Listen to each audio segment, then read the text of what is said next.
அகிலங்களின் இறைவனின் பேராற்றலால். இறந்தவர்களை உயிர்ப்பித்தது இயேசுவா அல்லது எலிசாவா? இது ஒரு தெய்வீகமான மர்மம். ஒரே ஒரு நொடி. உழுது கொண்டிருந்த ஒரு சாதாரண வாலிபனின் வாழ்க்கை ஒட்டுமொத்தமாக மாறினால் எப்படி இருக்கும்?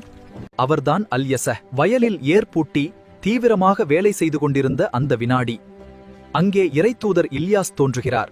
இல்யாஸ் அலைஹிஸ்ஸலாம் அவர்கள் எவ்வித பேச்சுமின்றி தன் மேலங்கியை அந்த வாலிபரின் தோள்களில் வீசுகிறார். இந்த தருணம் மிக முக்கியமானது. மண்ணை உழுது கொண்டிருந்த ஒரு சாதாரண வாலிபன் இதோ மக்களின் மனங்களை உழுது நேர்வழி காட்டும் மாபெரும் இறைத்தூதராக நிமிர்கிறார். இல்யாஸ் அலைஹிஸ்ஸலாம் அவர்களின் மறைவுக்குப் பிறகு ஒட்டுமொத்த இஸ்ரவேலர்களையும் வழிநடத்தும் மாபெரும் பொறுப்பு அல்யஸஹ் அலைஹிஸ்ஸலாம் தோள்களில் விழுகிறது. அவருடைய போதனைகளில் உண்மை இருந்தது. அவருடைய வார்த்தைகளில் இறைவனின் பேராற்றல் இருந்தது. அந்த பேராற்றல் தான் ஈசா அலைஹிஸ்ஸலாம் அவர்களுக்கு பல நூற்றாண்டுகளுக்கு முன்பே இறந்தவரை உயிர்ப்பிக்கும் மாபெரும் அதிசயத்தை இவருக்கு சாத்தியமாக்கியது.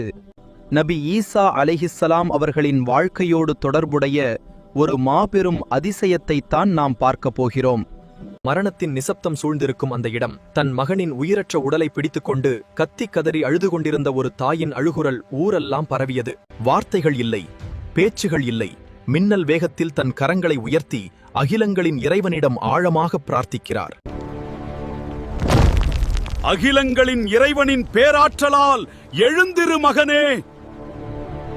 அஸ்ஸலாமு அலைக்கும் நண்பர்களே, இன்று நாம் பார்த்தது நபி அல்யஸஹ் அலைஹிஸ்ஸலாம் அவர்களை பற்றி தான். அல்லாஹ் 2 இடங்களில் இவரை பற்றி குர்ஆனில் சொல்கிறான். அவர் ஒரு தூய மனிதர். இன்னும் நபியே, இஸ்மாயிலையும் அல்யஸஹவையும் துல்கிஃப்லையும் நினைவு கூர்வீராக. அவர்கள் அனைவரும் நல்லோர்களில் உள்ளவர்களாகவே இருந்தனர். அத்தியாயம் 38 வசனம் 48 பார்க்கலாம். பைபிளில் எலிசா தீர்க்கதரிசியின் வாழ்க்கை மற்றும் அற்புதங்கள் பழைய ஏற்பாட்டின் 2ஆம் ராஜாக்கள் புத்தகத்தில் மிக விரிவாக கூறப்பட்டுள்ளன. நண்பர்களே, இறந்தவர்களை உயிர்ப்பிக்கும் அதிசயங்களை தனது இறை தூதர்களில் சில தூதர்களுக்கு அல்லாஹ் ஒரு அத்தாட்சியாக கொடுத்துள்ளானே தவிர அவர்களை கடவுளாக வணங்குவதற்காக அல்ல.